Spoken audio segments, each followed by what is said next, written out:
There's a lot going on in life right now for everyone, all over the world. And through all the maybe worries and uncertainty in the midst of it all, you gotta find time just to keep going forward and keep your eyes on God and find time to just be.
Whether you're taking a drive or just being still. Because if you're in the midst of it all the time, and busy, you're not really leaving time to hear God when He speaks to you. Taking time to just sit quietly without a device in your hand or a television in your view. Get out in nature. Take a drive. Use your creativity. You can create all kinds of things from the things that God's put on this earth, out in nature. We've recently built a stumpery. All I'm saying is that there's always going to be some kind of news and some kind of something going on to direct your attention to this, that, and the other thing.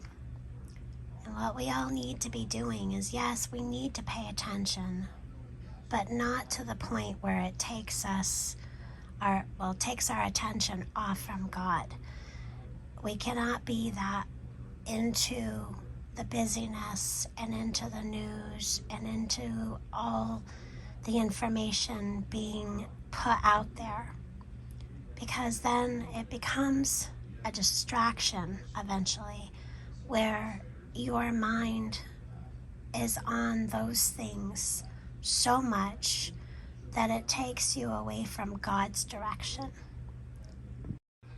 And I'm definitely not saying not to be informed. You most certainly should be informed, but not to the point of stress and, again, where it takes you away from the direction that God wants to put you in.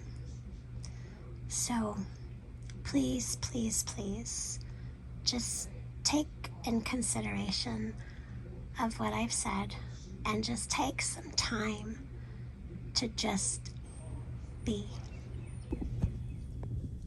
Be still and know that I am God is a powerful statement from Psalm 46:10, urging people to quiet their inner turmoil and acknowledge God's sovereignty.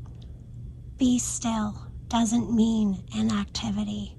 It's an active choice to surrender to God's guidance and trust in Him, in His power, and not of your own or any other man's. God bless y'all. Have a great night. Be still.